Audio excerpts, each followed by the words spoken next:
Hello बच्चों, स्वागत है आपके अपने यूट्यूब चैनल जिज्ञासा एक कॉम्पिटिटिव स्टडी सेंटर। मैं सुधांशु सर आज आप लोग के लिए ऑब्जेक्टिव क्वेश्चन लेकर आया हूं जो किस सब्जेक्ट का है, तो इकोनॉमिक्स यानी कि अर्थशास्त्र का सब्जेक्ट का है। यह जो है बहुविकल्पीय प्रश्न भी है जो आपको आज वर्ग 10th का संपूर्ण बहुविकल्पीय प्रश्न कंप्लीट कराया जाएगा। यह थोड़ा लंबा क्लास भी हो सकता है, इसलिए प्यारे बच्चों जो है इस समय टाइमिंग जो है इसको 6 बजे से किया गया है। 6 से 8 का बीच का यह क्लास रहेगा। यह क्लास थोड़ा सा लंबे समय तक चलेगा क्योंकि इसमें संपूर्ण चैप्टर 1 से लेकर चैप्टर 7 तक का ऑब्जेक्टिव कंप्लीट कराएगा प्यारे बच्चों। चलिए स्टार्ट किया जाए बिना देरी के। देखिए प्यारे बच्चों, क्वेश्चन नंबर 1 क्या कह रहा है कि अर्थशास्त्र जो है इसका जनक कौन है। जनक का अर्थ आगे समझ लीजिए कि जनक का अर्थ होता है पिता, याद रखिएगा। यानी कि अर्थशास्त्र के जनक कौन है, जनक मतलब होता है पिता, यानी पिता कौन है, तो याद रखिएगा अर्थशास्त्र के जनक एडम स्मिथ को कहा जाता है। प्यारे बच्चों, एडम स्मिथ को अर्थशास्त्र का जनक कहा जाता है। याद रखिएगा सेकेंड नंबर क्वेश्चन कह रहा है क्या प्यारे बच्चों कि वेल्थ ऑफ नेशन, याद रखिएगा वेल्थ ऑफ नेशन, राष्ट्र का धन पुस्तक की रचना किसने किया। याद रखिएगा क्वेश्चन पूछ रहा है क्या कि वेल्थ ऑफ नेशन जिसको हिंदी में कहते हैं राष्ट्र का धन, यह पुस्तक जो है वो किसके द्वारा जो है रचना किया गया था, तो याद रखिएगा एडम स्मिथ के द्वारा। याद रखिएगा किसके द्वारा किया गया था, एडम स्मिथ के द्वारा जो है वेल्थ ऑफ नेशन पुस्तक की रचना किया गया था। वेल्थ ऑफ नेशन जिसको कहते हैं राष्ट्र का धन पुस्तक प्रकाशित कब हुई थी, याद रखिएगा 1776 ईस्वी में वेल्थ ऑफ नेशन पुस्तक जो है वह प्रकाशित हुआ था। चलिए प्यारे बच्चों फिर क्वेश्चन क्या कह रहा है, अगला क्वेश्चन नंबर 4 कह रहा है क्या कि आजादी के समय राष्ट्रीय आय में सर्वाधिक योगदान किस क्षेत्र का था। याद रखिएगा तो आजादी के समय राष्ट्रीय आय में सर्वाधिक योगदान प्राथमिक क्षेत्र का था। याद रखिएगा किस क्षेत्र का था, आपको प्राथमिक क्षेत्र का था। तो याद रखिएगा आपको क्षेत्र के बारे में पढ़ा दिया गया था कि संरचनाएं कितने होते हैं, तो याद रखिएगा प्राथमिक क्षेत्र, द्वितीय क्षेत्र और तृतीय क्षेत्र। प्यारे बच्चों नेक्स्ट क्वेश्चन क्या कर रहा है, क्वेश्चन नंबर 5 क्या कर रहा है, याद रखिएगा वर्तमान समय में राष्ट्रीय आय में सर्वाधिक योगदान किस क्षेत्र का है। याद रखिएगा वर्तमान समय में राष्ट्रीय आय का सर्वाधिक योगदान जो है वह सेवा क्षेत्र का है। किस क्षेत्र का है, सेवा क्षेत्र का है। नेक्स्ट क्वेश्चन प्यारे बच्चों क्वेश्चन नंबर 6 कह रहा है क्या कि भारत की आर्थिक व्यवस्था कैसी है। याद रखिएगा क्वेश्चन नंबर 5 के 6 कह रहा है कि भारत की आर्थिक व्यवस्था कैसी है, तो भारत की आर्थिक व्यवस्था मिश्रित है। याद रखिए पूछेगा कि भारत की आर्थिक व्यवस्था कैसी, तो आप लोग क्या जवाब दीजिएगा कि भारत की आर्थिक व्यवस्था जो है वह मिश्रित है। अगला क्वेश्चन कह रहा है क्या प्यारे बच्चों, अगला क्वेश्चन कह रहा है कि याद रखिएगा क्वेश्चन कह रहा है कि योजना आयोग का कार्य क्या होता है। यानी पूछ रहा है योजना आयोग का कार्य। योजना आयोग के कार्य को जानने से पहले आगे योजना आयोग का गठन कब हुआ था इसके बारे में जान लिया जाए। चलिए प्यारे बच्चों की योजना आयोग के बारे में जान लिया जाए कि योजना आयोग का गठन जो है, योजना आयोग का गठन, आयोग का गठन जो है ना, गठन वो याद रखिएगा कि 15 मार्च 1950 को हुआ था। याद रखिएगा 15 मार्च 1950 को जो है वो योजना आयोग का गठन हुआ था। याद रखिएगा प्यारे बच्चों कि योजना आयोग का याद रखिएगा अध्यक्ष कौन होता है, एक बार और ध्यान देके समझिएगा कि योजना आयोग जो होता है ना, योजना आयोग, तो योजना आयोग का अध्यक्ष जो होता है वो प्रधानमंत्री होते हैं। याद रखिएगा योजना आयोग का अध्यक्ष पूछ देगा, योजना आयोग का अध्यक्ष जो होते हैं ना बाबू, तो वह प्रधानमंत्री होते हैं। और याद रखिएगा योजना आयोग का वर्तमान अध्यक्ष पूछ देगा कि योजना आयोग का वर्तमान अध्यक्ष, आयोग का वर्तमान अध्यक्ष पूछ देगा, वर्तमान अध्यक्ष पूछ देगा, अध्यक्ष पूछ देगा, तो आप लोग क्या जवाब देंगे कि योजना आयोग के वर्तमान अध्यक्ष जो हैं वह नरेंद्र मोदी हैं। याद रखिएगा कौन है, नरेंद्र मोदी हैं। प्यारे बच्चों चलिए अब देखा जाए अपने क्वेश्चन को। देखिए बच्चों नेक्स्ट क्वेश्चन क्या कह रहा है कि राष्ट्रीय विकास परिषद का गठन कब हुआ था। क्वेश्चन नंबर 8 कह रहा है कि राष्ट्रीय विकास परिषद का गठन कब हुआ था, तो याद रखिएगा 6 अगस्त 1952 को जो है राष्ट्रीय विकास परिषद का गठन हुआ था। याद रखिएगा कब हुआ था, 6 अगस्त 1952 को राष्ट्रीय विकास परिषद का गठन हुआ था। याद रखिएगा प्यारे बच्चों। अगला क्वेश्चन कह रहा है क्या प्यारे बच्चों, कि अगला क्वेश्चन कह रहा है कि याद रखिएगा अगला क्वेश्चन कह रहा है क्या कि राष्ट्रीय विकास परिषद का अध्यक्ष कौन होता है। याद रखिएगा राष्ट्रीय विकास परिषद का अध्यक्ष प्रधानमंत्री होते हैं। याद रखिएगा। अगला क्वेश्चन कह रहा है कि भारत की प्रथम मानव विकास रिपोर्ट कब जारी किया गया था। याद रखिएगा भारत की प्रथम मानव विकास रिपोर्ट जो है ना वो 23 अप्रैल 2002 को किया गया। कब किया गया? 23 अप्रैल 2002 को किया गया। याद रखिएगा 2002 को किया गया। याद रखिएगा प्यारे बच्चों। नेक्स्ट क्वेश्चन क्या कर रहा है प्यारे बच्चों कि बिहार के विकास के बिना भारत का विकास संभव नहीं है। यह कथन जो है वह किसका है? याद रखिएगा डॉक्टर APJ अब्दुल कलाम बोले थे क्या कि बिहार के विकास के बिना, याद रखिएगा बिहार के विकास के बिना भारत का संभव नहीं है। यह कथन जो है वह APJ अब्दुल कलाम का है। APJ अब्दुल कलाम का है। याद रखिएगा APJ अब्दुल कलाम जो हैं वो याद रखिएगा कि यह कथन दिए थे क्या कि बिहार के विकास के बिना भारत का विकास संभव नहीं है। याद रखिएगा नेक्स्ट क्वेश्चन क्या कह रहा है कि कह रहा है क्या कि भारत का सबसे पिछड़ा राज्य, ये आपको पता है ना कि भारत का सबसे पिछड़ा राज्य जो है वह बिहार है। अपना बिहार जो है वह भारत का सबसे पिछड़ा राज्य है प्यारे बच्चों।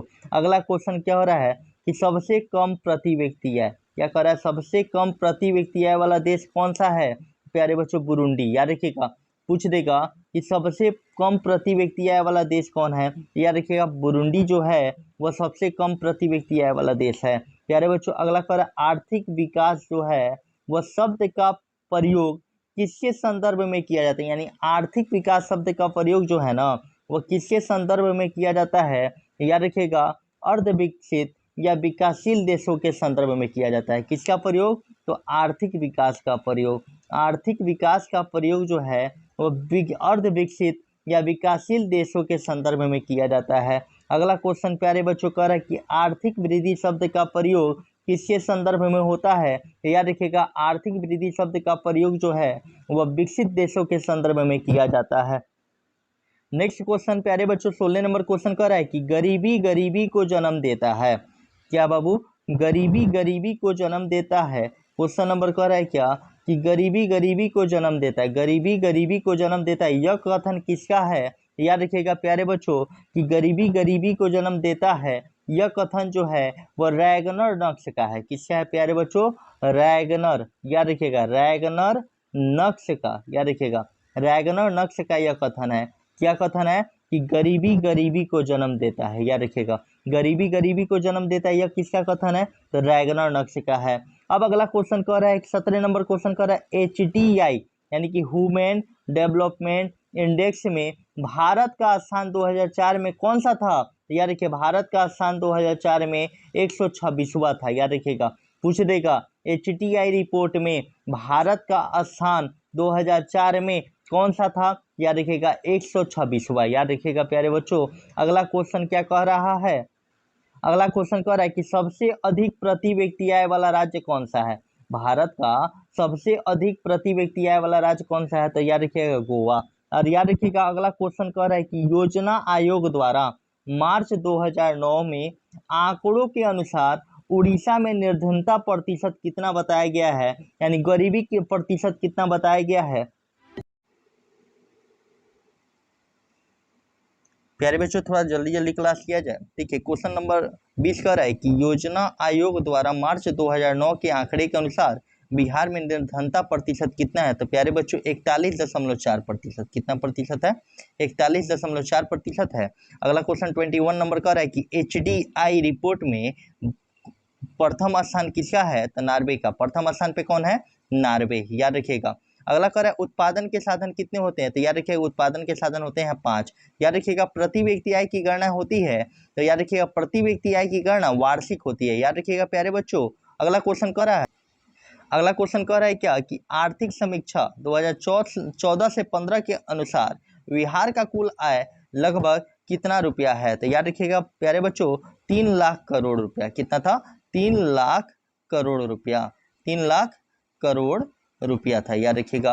अगला क्वेश्चन कह रहा है प्यारे बच्चों कि याद रखिएगा, अगला क्वेश्चन कह रहा है कि कृषि किस क्षेत्र क्या तहत आता है। कृषि जो होता है वह किस क्षेत्र के तहत आता है। तो याद रखिएगा, प्राथमिक क्षेत्र के तहत कृषि क्षेत्र को शामिल किया जाता है। अगला क्वेश्चन कह रहा है 26 नंबर की पूंजीवादी अर्थव्यवस्था किस देश में प्रचलित है।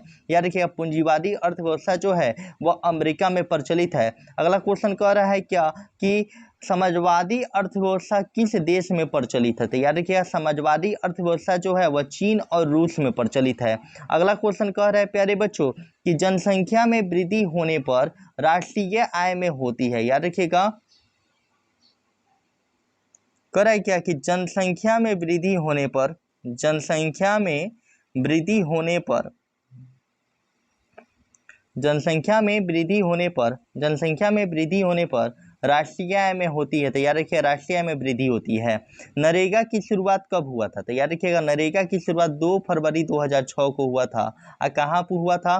तो आंध्र प्रदेश के अंतपुर नामक स्थान पे हुआ था। प्यारे बच्चों, अगला क्वेश्चन कह रहा है क्या। याद रखिए, अगला क्वेश्चन कह रहा है 30 नंबर कि नरेगा के अंतर्गत एक वित्तीय वर्ष में एक परिवार को, याद रखिएगा, एक परिवार को कम से कम कितने दिनों के लिए रोजगार की गारंटी दी जाती है। तो याद रखिएगा, 100 दिनों के लिए। याद रखिए, कितने दिनों के लिए रोजगार की गारंटी दी जाती है। तो 100 दिनों के लिए रोजगार की गारंटी दी जाती है।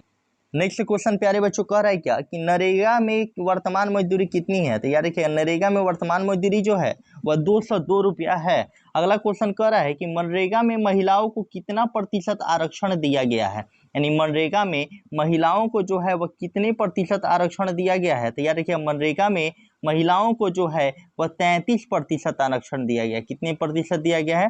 तो 33% जो है महिलाओं को आरक्षण दिया गया है।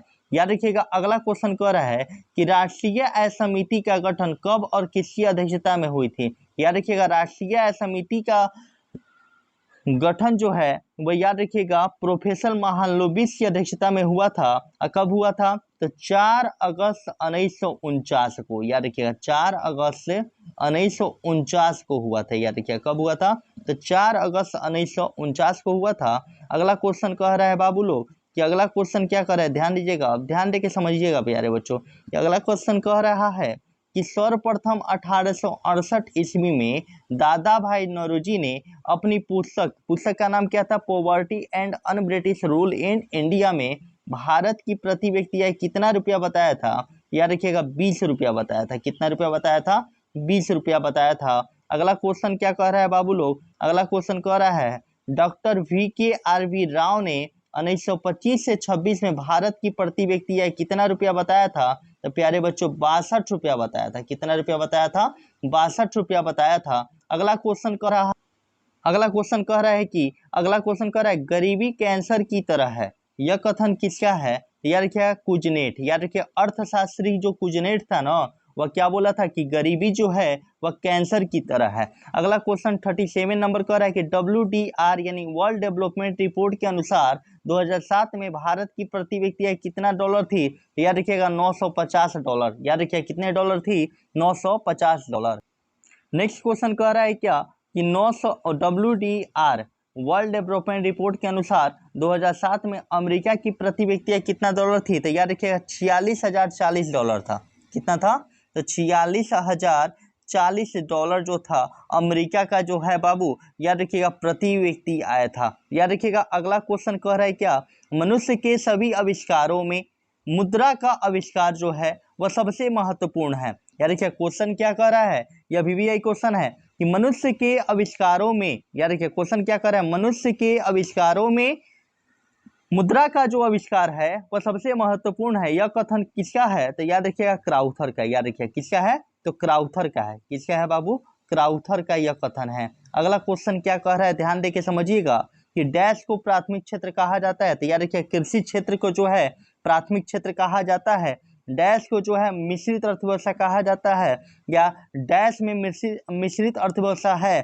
तो भारत में जो है वह मिश्रित अर्थव्यवस्था है। अगला क्वेश्चन कह रहा है कि जिस देश का राष्ट्रीय अधिक होता है वह देश कहलाता है। तो वह देश विकसित कहलाता है। याद रखिएगा,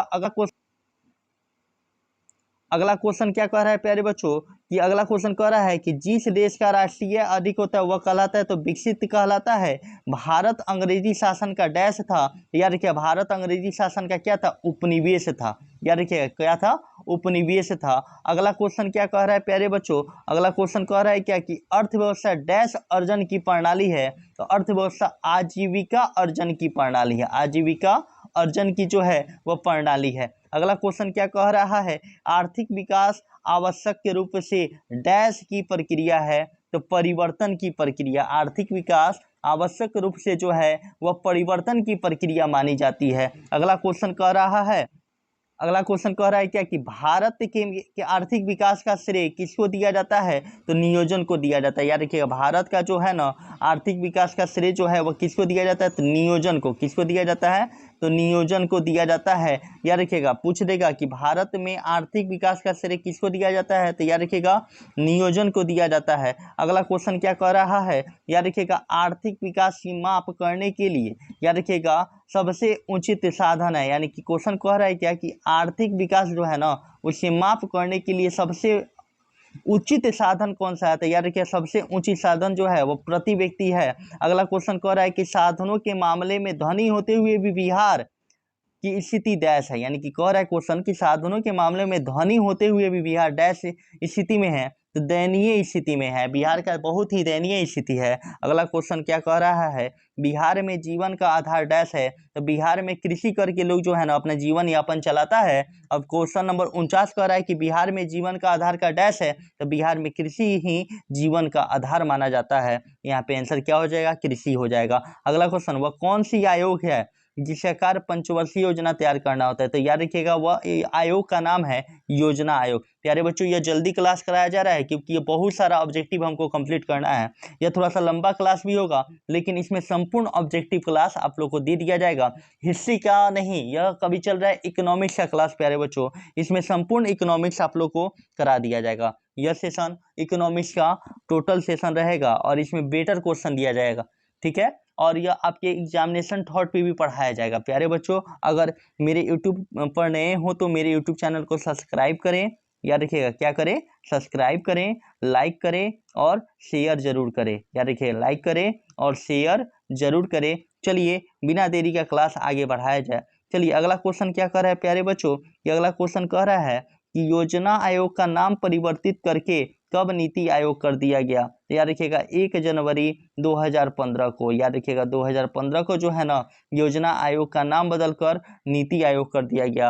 अगला क्वेश्चन कर रहा है योजना अवकाश अवधि क्या है, तो योजना अवकाश अवधि कब से कब तक चला था, या योजना अवकाश अवधि क्या है, तो 1966 से 69 तक के काल को योजना अवकाश की अवधि काल माना जाता है। याद रखिएगा अगला क्वेश्चन कर रहा अगला क्वेश्चन कह रहा है क्या कि एक वित्तीय वर्ष कब से कब तक माना जाता है, याद रखिएगा 1 अप्रैल से, याद रखिएगा 1 अप्रैल से 31 मार्च, याद रखिएगा 1 अप्रैल से 31 मार्च तक के, ठीक है ना, क्या माना जाता है, तो एक वित्तीय वर्ष माना जाता है, यानी कि 1 अप्रैल से 31 मार्च। यहाँ पे आंसर हो जाएगा 1 अप्रैल से 31 मार्च। अगला क्वेश्चन कह रहा है कि हरित क्रांति के जनक कौन है, याद रखिएगा डॉक्टर MS स्वामीनाथ। अगला क्वेश्चन कह रहा है हरित क्रांति में मुख्य रूप से किस फसल का उत्पादन किया जाता है, तो याद रखिएगा गेहूं का। भारत की असफल पंचवर्षीय योजना कौन सी है, तो तीसरी। याद रखिएगा पूछ देगा भारत की सबसे असफल पंचवर्षीय योजना कौन है, तो तीसरी। भारत में की सफल पंचवर्षीय योजना कौन सी है, अगला क्वेश्चन कर रहा है कि भारत की सफल पंचवर्षीय योजना कौन सी है, तो 8वीं। असफल कौन सी है, तीसरी। सफल कौन सी है, 8वीं। सफल कौन सी है, 8वीं। असफल कौन सी है, तीसरी। अगला क्वेश्चन क्या कह रहा है कि प्रथम पंचवर्षीय योजना का मुख्य उद्देश्य क्या था, तो प्रथम पंचवर्षीय योजना का मुख्य उद्देश्य था कृषि का विकास। याद रखिएगा किसका विकास, कृषि का विकास जो था वो प्रथम पंचवर्षीय योजना का मुख्य उद्देश्य था। प्यारे बच्चों अगला क्वेश्चन कह रहा है जिस देश का राष्ट्रीय अधिक होता है वह देश कहलाता है, तो याद रखिए वह देश विकसित देश कहलाता है। भारत में किस राज्य की प्रति व्यक्ति आय सबसे कम है, तो याद रखिए बिहार राज्य का जो है सबसे प्रति व्यक्ति आय कम है। शेयर बाजार की नियामक संस्था कौन है, तो सेबी, जिसको SEBI कहा जाता है। प्यारे बच्चों अगला क्वेश्चन कह रहा है कि भारत, क्या देखिए भारत की पड़ोसी देशों के किस देश में की प्रति व्यक्ति आय सबसे अधिक है, तो श्रीलंका की प्रति व्यक्ति आय सबसे अधिक है। समयक विकास की प्रक्रिया संबंधित है, सभी वर्गों से जो है ना समयक विकास की प्रक्रिया संबंधित है। भारत की प्रथम पंचवर्षीय योजना की अवधि काल कब से कब तक, 1951 से, याद रखिएगा 1951 से 56 तक भारत की प्रथम पंचवर्षीय योजना चला था। अगला क्वेश्चन करा, आर्थिक क्रियाओं का उद्देश्य होता है, यानी कि हम अगर कोई काम कर रहे हैं तो अपने जीवन यापन चलाने के लिए कर रहे हैं, यानी जीविकोपार्जन के लिए कर रहे हैं, यानी हम अपना जीवन यापन चलाने के लिए कर रहे हैं, यानी कि जीविका उपार्जन के लिए किया जाता है। क्या आर्थिक क्रियाओं का मुख्य उद्देश्य होता है। अगला क्वेश्चन क्या कह रहा है कि आर्थिक विकास के माप के लिए सबसे उपयुक्त सूचकांक कौन सा है, तो प्रति व्यक्ति आय होगा प्यारे बच्चों। अगला क्वेश्चन कह रहा है क्या कि बिहार में जमशेदपुर में लोहा एवं इस्पात के कारखाने की स्थापना कब हुआ था, तो 1907 में हुआ था। कब हुआ था, 1907 में। याद रखिए कब हुआ था जी, 1907 में हुआ था। आर्थिक विकास संबंधित है तो परिणात्मक परिवर्तन एवं गुणात्मक परिवर्तन से संबंधित है। क्या संबंधित है, आर्थिक विकास किससे संबंधित है, परिणात्मक परिवर्तन एवं गुणात्मक परिवर्तन से संबंधित है। अगला क्वेश्चन कर रहा है भारतीय योजना आयोग के प्रथम अध्यक्ष कौन थे। याद रखिएगा भारतीय योजना आयोग के प्रथम अध्यक्ष पंडित जवाहरलाल नेहरू थे। ऑपरेशन फ्लड क्या है, तो ऑपरेशन फ्लड जो है वह डेयरी का विकास है। प्यारे बच्चों अगर मेरे यूट्यूब चैनल पर नए हो तो मेरे यूट्यूब चैनल को सब्सक्राइब करें, लाइक करें और शेयर जरूर करें। चलिए नेक्स्ट क्वेश्चन दिया जा रहा है आपको, चलिए स्टार्ट किया जाए। नेक्स्ट क्वेश्चन कह रहा है क्या कि क्वेश्चन नंबर कह रहा है क्या आर्थिक आधारभूत संरचना का घटक होता है, तो वित्त जो होता है वह आर्थिक संरचना का घटक होता है। यह एक्सप्लेनेशन क्लास नहीं है, यह क्लास सिर्फ समझाने के लिए किया गया है। इसमें संपूर्ण ऑब्जेक्टिव क्लास चलाया जा रहा है। यह क्लास सिर्फ क्या है, ऑब्जेक्टिव के लिए है। आपका जो भी क्लास जो है एक्सप्लेनेशन क्लास भी चलाया जाएगा, जैसे चैप्टर बाय चैप्टर हम क्लास चला रहे हैं वह एक्सप्लेनेशन क्लास है, इसमें पूरा एकदम विस्तारित पढ़ाया जाएगा। लेकिन यह ऑब्जेक्टिव क्लास है और आज हम लोग का टारगेट क्या है, आज टोटल ऑब्जेक्टिव कंप्लीट कर लेना है। इसीलिए जो है यह क्लास बहुत ही फास्ट चलाया जाएगा, आप लोग इसको जरूर ले लें। और साथ साथ मेरे यूट्यूब चैनल को सब्सक्राइब करें, लाइक करें और शेयर करें। और साथ साथ अगर आपको यह टोटल नोट्स प्रोवाइड करवाना होगा तो मेरे टेलीग्राम चैनल से जुड़ें, आपको यह टोटल नोट्स दे दिया जाएगा। चलिए स्टार्ट किया जाए। देखिए क्वेश्चन कर रहा है कि हमारे रहन सहन को कौन प्रभावित करता है, तो प्रति व्यक्ति आय जो है ना हमारे रहन सहन को प्रभावित करता है। भारत की राष्ट्रीय आय को सर्वप्रथम अनुमान किसने लगाया था, तो दादा भाई नौरोजी जो थे ना और भारत में सर्वप्रथम राष्ट्रीय आय का अनुमान लगाया था। y बराबर सी प्लस आई फार्मूला को किसने दिया था, तो प्रोफेसर क्रेन्स जो थे ना y बराबर सी प्लस आई फार्मूला दिए थे। याद रखिए सी प्लस आई जो है फार्मूला किनके द्वारा दिया गया था, प्रोफेसर क्रेन्स के द्वारा दिया गया था। राष्ट्रीय आय का अर्थ क्या होता है, उत्पादन की साधनों की आय। क्या देखिए राष्ट्रीय आय का अर्थ क्या होता है जी, तो उत्पादन के साधनों की आय को राष्ट्रीय आय का अर्थ समझा जाता है। कह रहा है क्या वार्षिक राष्ट्रीय आय वार्षिक शुद्ध उत्पादन का वह भाग है जिसका उस वर्ग से अप्रत्यक्ष रूप से उपभोग किया जाता है। राष्ट्रीय आय की परिभाषा यह किसने दिया था, तो याद रखिए फिशर अर्थशास्त्री थे जो यह परिभाषा दिया था। याद रखिए वैश्वीकरण ने देशों को किया है तो करीब कर दिया, यानी कि तो सब देशों को आपस में करीब कर दिया है। राष्ट्रीय आय का सृजन होता है उत्पादन क्रियाओं द्वारा। पूछ देगा राष्ट्रीय आय का सृजन होता है किसके द्वारा, उत्पादन क्रियाओं द्वारा होता है। याद रखिएगा योजना काल भारत की वार्षिक विकास दर कितना रही है, यानी कि योजना काल भारत की वार्षिक विकास दर कितना रही है, तो 4.2% रही है। राष्ट्रीय आय मापने की उत्पादन एवं आय गणना विधि आर्थिक दृष्टिकोण से है वैज्ञानिक, सहज एवं व्यवहारिक है। यानी कि यह कौन कौन है जी, वैज्ञानिक, सहज और व्यवहारिक है। याद रखिएगा अगला क्वेश्चन क्या कह रहा है,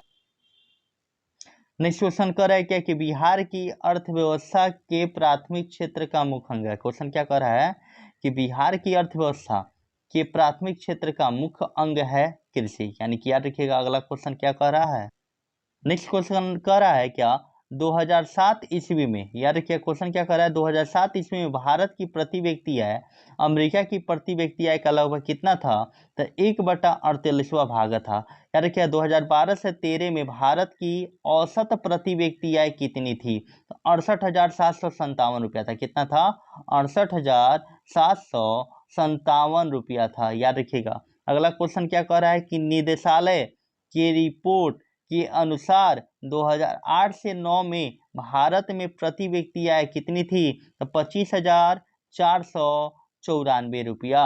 25,494 रुपया था, याद रखिएगा कितना रुपया था, 25,494 रुपया था। अगला क्वेश्चन क्या कह रहा है, किस राज्य के नागरिकों का जीवन स्तर किस पर निर्भर करता है, यानी किसी राज्य के नागरिकों का जीवन स्तर शुद्ध राज्य के घरेलू उत्पाद एवं सकल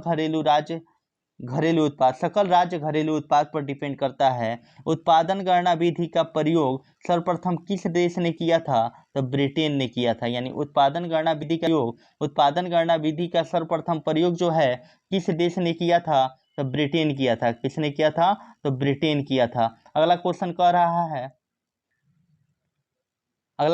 है कि राज्य घरेलू उत्पाद का आकलन कैसे किया जाता है, तो स्थिर मूल्यों पर एवं वर्तमान मूल्यों पर राज्य घरेलू उत्पाद का आकलन किया जाता है। किस मूल्यों पर, स्थिर मूल्यों पर और वर्तमान मूल्यों पर जो है राज्य घरेलू उत्पाद का आकलन किया जाता है, स्थिर मूल्य पर और वर्तमान मूल्य पर। वर्ष 2005 से 6 के अनुसार में किस राज्य की प्रति व्यक्ति आय अपेक्षाकृत अधिक है, तो याद रखिएगा महाराष्ट्र की थी। क्वेश्चन क्या कर रहा है, फिर से रिपीट कर रहे हैं, वर्ष 2005 से 6 में किस राज्य की प्रति व्यक्ति आय अपेक्षाकृत अधिक थी, तो महाराष्ट्र की थी। अगला क्वेश्चन कह रहा है कि 2005 से 6 ईस्वी में बिहार की प्रति व्यक्ति आय कितनी थी, तो 7,875 रुपया था। क्या था, 7,875 रुपया था। बिहार के किस जिले की प्रति व्यक्ति आय सबसे कम है, तो याद रखिएगा शिवहर की है। 2005 से 6 ईस्वी में भारत की प्रति व्यक्ति आय कितनी थी, तो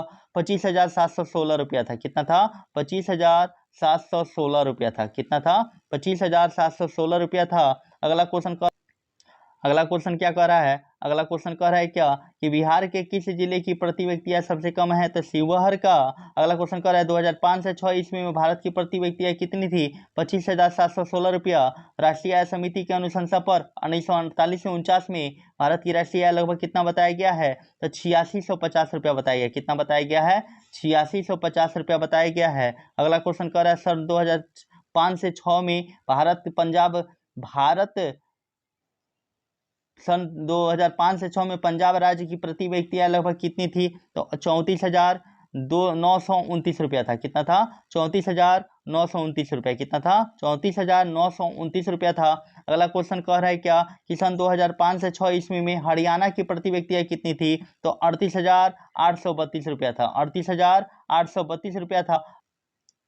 अगला क्वेश्चन कह रहा है कि सन 2005 से 6 ईस्वी में झारखंड की प्रति व्यक्ति आय कितना था, तो 1,966 रुपया था। कितना था, 1,966 रुपया था। अगला क्वेश्चन कह रहा है कि सन 2008 से 9 ईस्वी में बिहार की प्रति व्यक्ति आय कितनी थी, तो 13,728 रुपया था। कितना था, 13,728 रुपया था। कितना था, 13,728 रुपया। कितना था, 13,728 रुपया था। अगला क्वेश्चन क्या कह रहा है कि सन 2008 से 9 ईस्वी के अनुसार भारत की औसत प्रति व्यक्ति आय कितना था, 25,494 रुपया। 25,494 रुपया। अगला क्वेश्चन कह रहा है कि दादा भाई नौरोजी ने सर्वप्रथम राष्ट्रीय आय की अनुमान लगाया था 1868 ईस्वी में लगाया था, वह भी कितना रुपया लगाया था, 20 रुपया लगाया था। अगला क्वेश्चन क्या कह रहा है कि बिहार की आय में सर्वाधिक योगदान है, तो सेवा क्षेत्र का है। वर्तमान समय में सेवा क्षेत्र का था, और जब देश आजाद नहीं हुआ था तो कृषि क्षेत्र का था। बिहार राज्य में गरीबी रेखा के नीचे रहने वाले लोगों की संख्या कितना प्रतिशत है, तो 41.4% है। 41.4% लोग जो है वह गरीबी रेखा के नीचे जी रहा है।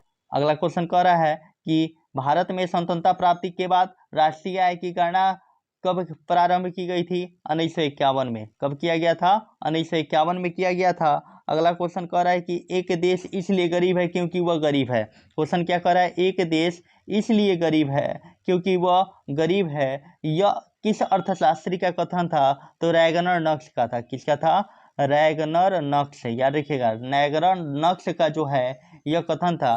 क्या कथन था,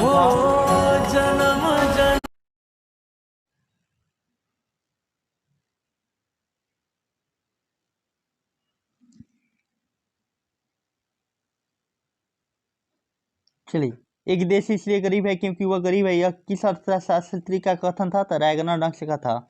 अगला क्वेश्चन क्या कह रहा है प्यारे बच्चों, अगला क्वेश्चन कह रहा है क्या कि तीसा की भयानक आर्थिक मंदी की अवधि क्या थी? याद रखिएगा 1929 से 33 था। गरीबी के कुचक्र को किसने परिभाषित किया? तो रैगनारॉक्स ने किया। Poverty and un British rule in India, यह किसकी रचना है? तो दादा भाई नौरोजी की रचना है। अगला क्वेश्चन क्या कर रहा है? भारत में सबसे कम आय वाला राज्य कौन है? याद रखिएगा बिहार है। अपना बिहार जो है वह जो है सबसे कम है। अगला क्वेश्चन क्या कर रहा है?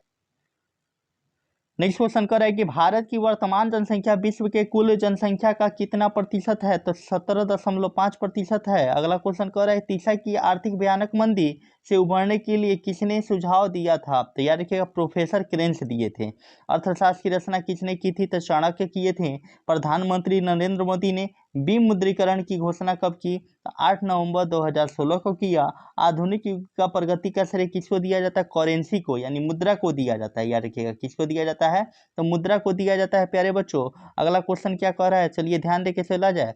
देखिए अगला क्वेश्चन कह रहा है कि साख का संबंध क्या है? याद रखिएगा तो विश्वास, साख का संबंध विश्वास से है। मुद्रा का कार्य है मापन एवं संचयन एवं भुगतान। क्या क्या है? मापन, संचयन एवं भुगतान, संचयन एवं भुगतान। याद रखिएगा। अगला क्वेश्चन क्या कर रहा है? आय एवं उपभोग के अंतर को क्या कहते हैं? तो याद रखिएगा बचत कहते हैं। आय एवं उपभोग यानी खर्च के अंतर को क्या कहते हैं? याद रखिएगा तो इसको क्या कहते हैं? तो बचत कहते हैं। अगला क्वेश्चन क्या कह रहा है प्यारे बच्चों? अगला क्वेश्चन कह रहा है कि किसने कहा था आधुनिक विश्व में उद्योग रूपी वस्त्र धारण किए हुए हैं? यानी किसने कहा था आधुनिक विश्व में उद्योग रूपी वस्त्र का धारण किए हुए हैं? तो पीगू कहे थे। क्या कहे थे? पीगू कहे थे। किसने कहा था? पीगू कहा था। अगला क्वेश्चन कर रहा है मुद्रा का प्राथमिक कार्य क्या है? तो विनिमय का माध्यम है। याद रखिए अगला क्वेश्चन कर रहा है विनिमय का सर्वोत्तम माध्यम है मुद्रा। प्राचीन युग में विनिमय की कौन सी प्रथा प्रचलित थी? तो वस्तु विनिमय प्रचलित थी। देश का पहला एटीएम किस बैंक ने स्थापित किया? State bank of America. हमारे देश में याद रखिएगा कि हमारे देश में किस मुद्रा को वैधानिक मान्यता प्राप्त है? तो पत्र मुद्रा। रुपया का नया देखिए अगला क्वेश्चन। देखिए प्यारे बच्चों ये थोड़ा सा क्लास जो है फास्ट कराया जाएगा क्योंकि ये वीडियो थोड़ा सा लंबा होगा क्योंकि आज पूरा चैप्टरों का अध्ययन कर रहा है। कर रहा है क्वेश्चन क्या? क्वेश्चन के अनुकूल चला जाए। क्वेश्चन कर रहा है क्या? ध्यान दीजिएगा क्वेश्चन पे। कर रहा है क्या कि आजकल जो है कह रहा है कि आजकल मुद्रा का कौन सा रूप अधिक प्रचलन में है? तो ध्यान दीजिएगा प्यारे बच्चों पत्र मुद्रा। अगला क्वेश्चन कह रहा है क्या बचत को प्रभावित करने वाले प्रमुख तत्व हैं? याद रखिए क्वेश्चन क्या कर रहा है देखिएगा ध्यान देखिए कि बचत जो होता है बचत को प्रभावित करने वाले प्रमुख तत्व कौन है? याद रखिएगा तो बचत को प्रभावित करने वाले प्रमुख तत्व है बचत करने की सुविधा, बचत करने की इच्छा और बचत करने की सुविधाएं। यह जो होता है प्रमुख तत्व है। अगला क्वेश्चन कर रहा है साख के मुख्य आधार होते हैं। तो एक होता है ऋण की राशि, एक होता है एक समय और व्यक्ति का चरित्र जो होता है ना वह साख के मुख्य आधार माना जाता है। अगला क्वेश्चन कर रहा है बंगाल देश की मुद्रा को कहा जाता है? याद रखिएगा टका कहा जाता है। देखिए अगला क्वेश्चन कर रहा है विनिमय के कितने रूप होते हैं? तो अगला क्वेश्चन होगा इसके दो रूप होते हैं। याद रखिए विनिमय जो होता है इसके दो रूप होते हैं। अगला क्वेश्चन आ रहा है मुद्रा वह है जो मुद्रा का कार्य करता है, यह कथन किसका है? तो याद रखिए हार्टले विद्रस। याद रखिएगा किसका है? हार्टले विद्रस का है। याद रखिएगा अगला क्वेश्चन क्या कर रहा है कि कौन सी मुद्रा संयुक्त राज्य अमेरिका में प्रचलित है? तो डॉलर। याद रखिएगा कौन सी मुद्रा है? तो डॉलर है। अगला क्वेश्चन कर रहा है किस धातु का मुद्रा के रूप में सर्वाधिक प्रयोग हुआ है? याद रखिए सोना एवं चांदी का। याद रखिए किसका हुआ है? सोना एवं चांदी का। अगला क्वेश्चन क्या कर रहा है देखिए अगला क्वेश्चन कह रहा है क्या कि याद रखिएगा वस्तु विनिमय प्रणाली मुख्य रूप से कठिनाइयाँ थी। याद रखिएगा आवश्यक के दोहरे संयोग का अभाव, मूल्य मापने में कठिनाइयाँ। याद रखिए अगला क्वेश्चन कह रहा है साख के पक्ष कौन से हैं? तो ऋणदाता और ऋणी यह जो होते हैं साख के पक्ष होते हैं। अगला क्वेश्चन क्या कह रहा है अगला क्वेश्चन कह रहा है क्या कि किस प्रणाली के तहत आवश्यकता के दोहरे संयोग का अभाव होता है? तो वस्तु विनिमय प्रणाली के तहत। अगला क्वेश्चन कह रहा है मुद्रा विनिमय का है माध्यम है। मुद्रा विनिमय का क्या है? माध्यम है। अगला क्वेश्चन कह रहा है कि प्रारंभिक अवस्था में मनुष्य का व्यापार किस प्रकार आधारित था? तो वस्तु विनिमय प्रणाली पर आधारित था। कौन सी मुद्रा प्लास्टिक मुद्रा के रूप में प्रचलित है? तो एटीएम जो है प्लास्टिक मुद्रा के रूप में प्रचलित है। एटीएम जो है ना, एटीएम याद रखिएगा, एटीएम जो है ना, एटीएम का पूरा नाम होता है ऑटोमेटिक टेलर मशीन या ऑटोमेटिक टेलर मशीन, याद रखिएगा। अगला क्वेश्चन आ रहा है, अगला क्वेश्चन कर रहा है मुद्रा का प्राचीनतम रूप है वस्तु मुद्रा। भारत में 1 रुपया का नोट किसके द्वारा जारी किया जाता है? याद रखिए, क्वेश्चन कर रहा है भारत में 1 रुपया का नोट किनके द्वारा जारी किया जाता है? तो केंद्र सरकार के वित्त विभाग द्वारा जारी किया जाता है।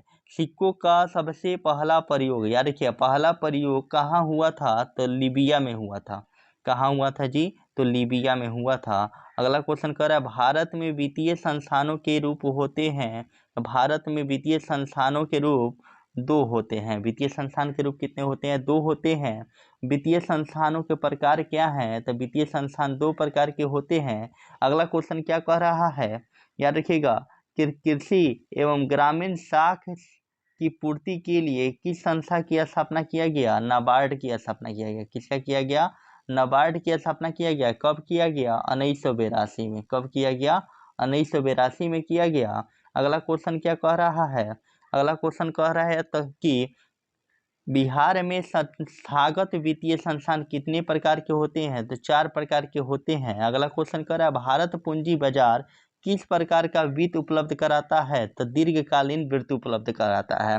अगला क्वेश्चन कह रहा है प्यारे बच्चों, अगला क्वेश्चन कह रहा है कि रिजर्व बैंक ऑफ इंडिया, याद रखिएगा, रिजर्व बैंक ऑफ इंडिया का राष्ट्रीयकरण किस वर्ष हुआ था? तो याद रखिए 1 जनवरी 1949 को हुआ था। किस वर्ष हुआ था? 1 जनवरी 1949 को हुआ था। अगला question, reserve bank of India की स्थापना कब हुई थी? तो 1 अप्रैल 1935 को रिजर्व बैंक ऑफ इंडिया की स्थापना हुई थी, याद रखिएगा।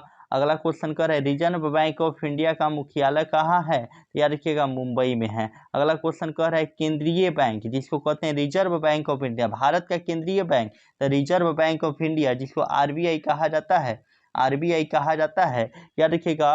तो आरबीआई का मुख्यालय कहाँ है? तो मुंबई में है, याद रखिएगा। आरबीआई का मुख्यालय जो है वह कहाँ है? तो मुंबई में है, याद रखिएगा। अगला क्वेश्चन कह रहा है प्यारे बच्चों, अगला क्वेश्चन कह रहा है, ध्यान देके समझते चलिएगा। अगला क्वेश्चन कह रहा है क्या कि अगला क्वेश्चन कह रहा है एशिया का सबसे पुराना शेयर बाजार कौन है?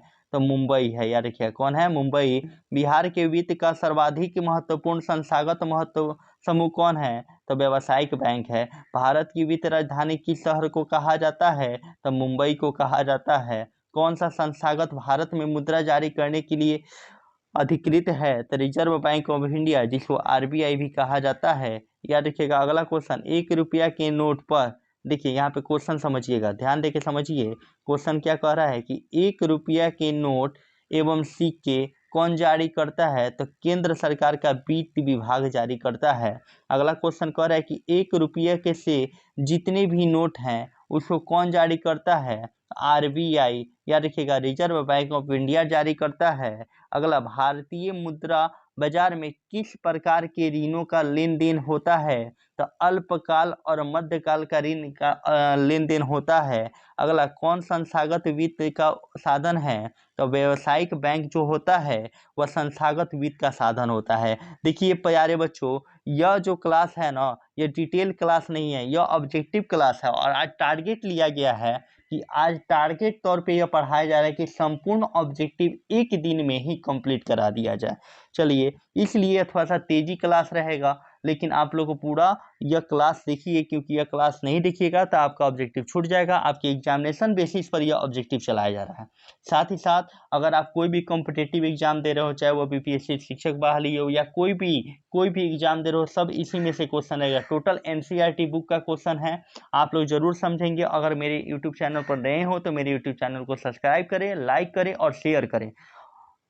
चलिए ध्यान दीजिए, अगला क्वेश्चन क्या कह रहा है कि व्यावसायिक बैंक का राष्ट्रीयकरण कब किया गया था? याद रखिएगा, व्यावसायिक बैंक जो है इसका राष्ट्रीयकरण जो है वह कब किया गया? तो 1969 में जो है, वो 1969 में जो है ना, व्यावसायिक बैंक का राष्ट्रीयकरण किया गया। अगला क्वेश्चन कह रहा है कि गैर संस्थागत वित्त प्रदान करने वाले सबसे लोकप्रिय साधन है तो देसी बैंकर। आप नाम तो सुने होंगे बाबू, देसी बैंकर होते हैं, याद रखिएगा। अगला क्वेश्चन क्या कह रहा है, वित्त संस्थाओं में कौन से संस्थाओं को सम्मिलित किया जाता है? तो व्यावसायिक बैंक को सम्मिलित किया जाता है, सहकारी साख समितियां को शामिल किया जाता है और बीमा बैंक को शामिल किया जाता है। किसको किसको? व्यावसायिक बैंक, सहकारी साख समितियां और बैंक बीमा बैंक को शामिल किया जाता है। अगला क्वेश्चन क्या कह रहा है, ध्यान देके समझिएगा। अगला क्वेश्चन कह रहा है क्या कि वित्त संस्था, देखिए गैर संस्थागत वित्तीय प्रदान करने वाला सबसे लोकप्रिय साधन है तो महाजन होता है। कौन होता है? तो महाजन। कौन होता है प्यारे बच्चों? महाजन होता है। अगला क्वेश्चन ध्यान देके समझ। अगला क्वेश्चन कर रहा है भारत में कितने लोग राष्ट्रीयकृत बैंक है? याद रखिएगा 14 को राष्ट्रीयकृत बैंक है। प्राथमिक कृषि साख समिति के को किस तरह ऋण प्रदान करती है? तो अल्पकालीन ऋण प्रदान करती है। याद रखिए ग्रामीण बैंक की स्थापना किस वर्ष हुआ था? तो 2 अक्टूबर 1975 को हुआ था। कब हुआ था? 2 अक्टूबर 1975 को हुआ था। अगला क्वेश्चन कर रहा है क्षेत्रीय ग्रामीण बैंक की स्थापना का मुख्यतः किन के लिए की गई थी? तो छोटे एवं सीमांत किसान के लिए किया गया था क्षेत्रीय ग्रामीण बैंक की स्थापना। क्षेत्रीय ग्रामीण बैंक की स्थापना जो है छोटे सीमांत किसान के लिए किया गया था। छोटे सीमांत किसान के लिए किया गया था। बिहार में क्षेत्रीय बैंक की स्थापना किस वर्ष की गई थी? 1975 में किया गया था।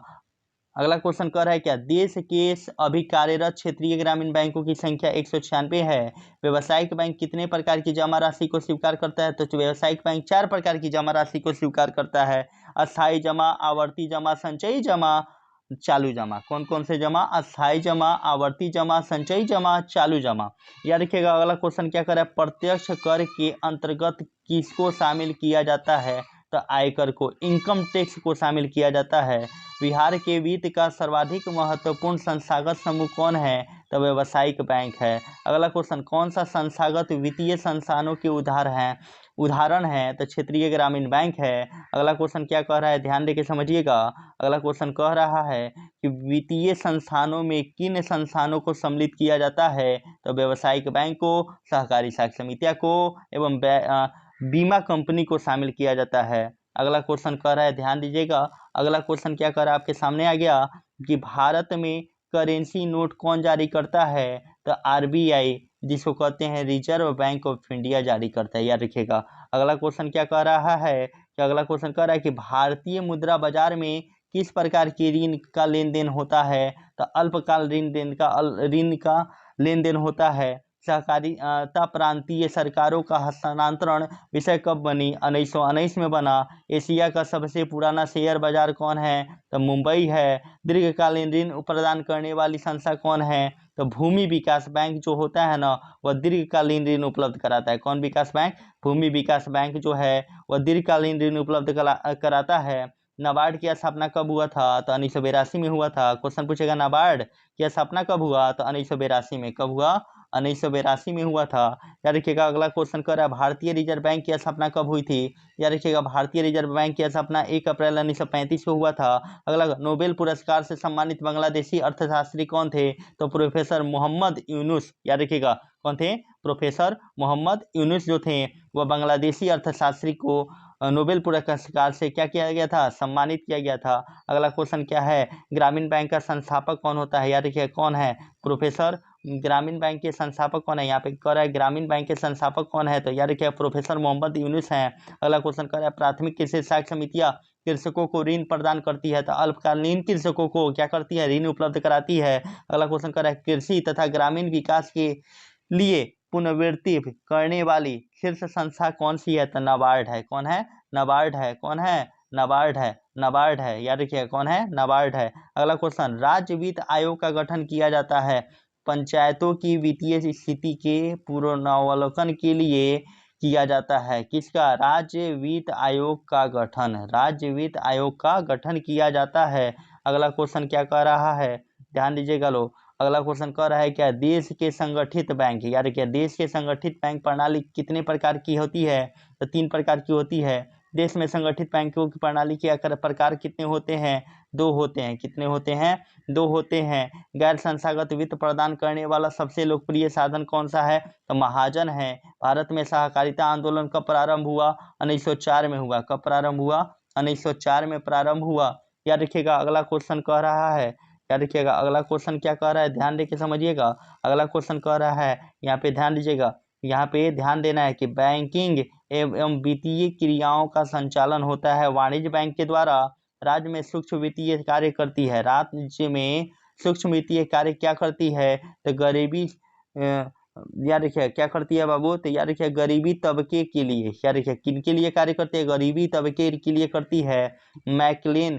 मैक्लेगन समिति बनाई गई। कब बनाई गई? 1914 में बनाई गई। कब बनाई गई? 1914 में बनाया गया। याद रखिएगा कब बनाया गया? 1914 में बनाया गया। अगला क्वेश्चन कह रहा है राज्य के कार्यरत केंद्रीय सहकारी बैंकों की संख्या कितनी है? तो 25 है।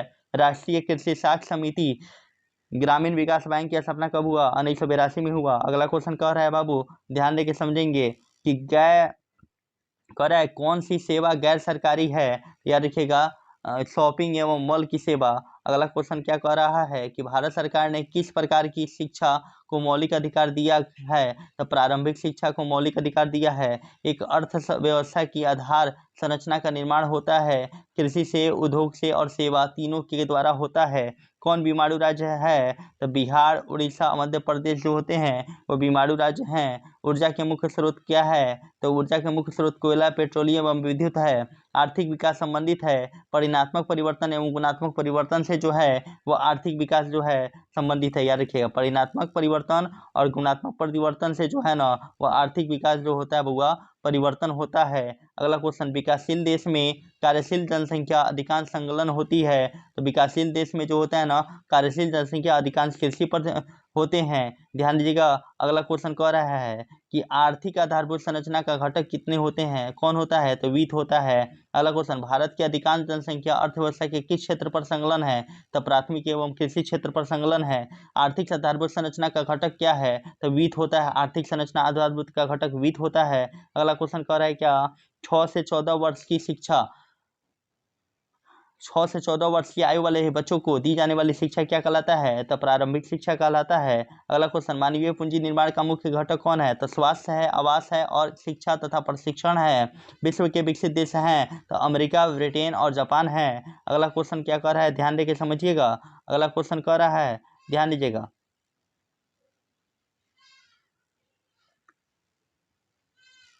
अगला क्वेश्चन कह रहा है ध्यान दीजिएगा अगला क्वेश्चन कर रहा है किस क्षेत्र में सर्वाधिक छिपी हुई बेरोजगारी दिखने की को मिलती है? तो कृषि क्षेत्र में। याद रखिएगा अगला किस योजना के अंतर्गत सरकार ने ग्रामीण को काम कानूनी अधिकार दिया है? तो मनरेगा। आर्थिक क्रिया का उद्देश्य होता है जीविका उपार्जन होता है। सकल घरेलू उत्पाद में कृषि का योगदान कितना प्रतिशत होता है? तो 18.5% होता है। अगला क्वेश्चन क्या कर रहा है कि भारत, याद रखिएगा भारत में सेवा क्षेत्र को सामान्यतः कितने भागों में बांटा गया है? तो 2 भागों में बांटा गया है। भारत के सकल घरेलू उत्पाद में किस क्षेत्र का योगदान है? तो याद रखिए सेवा क्षेत्र का योगदान है। वस्तुओं और सेवाओं के अपने उपयोग के लिए कौन कौन से देता है? तो उपभोक्ता है। अगला सेवा क्षेत्र का निर्माण होता है तो परिवहन, संचार, वाणिज्य सेवाओं द्वारा होता है। अगला क्वेश्चन रोजगार के प्रमुख क्षेत्र कितने हैं? तो 3 हैं। अगला क्वेश्चन क्या कह रहा है बाबू लोग? अगला क्वेश्चन कह रहा है कि विकसित देशों के कार्यबल का अधिकांश भाग कार्यरत रहता है तो सेवा क्षेत्र में रहते हैं। महात्मा गांधी राष्ट्रीय रोजगार गारंटी योजना की शुरुआत कब हुआ था? तो 2005 में हुआ था। प्यारे बच्चों आज के लिए बस इतना ही रहने दिया जाए, पुनः कल फिर क्लास का स्टार्ट किया जाएगा। इसके लिए यहाँ तक जुड़ने के लिए आप लोग को थैंक यू। ठीक है, थैंक यू। अगर मेरे यूट्यूब चैनल पर नए हो तो मेरे यूट्यूब चैनल को लाइक करें, सब्सक्राइब करें, सब्सक्राइब करना भूले नहीं, सब्सक्राइब करें और शेयर ज़रूर करें। धन्यवाद। पुनः आप लोग को दिल से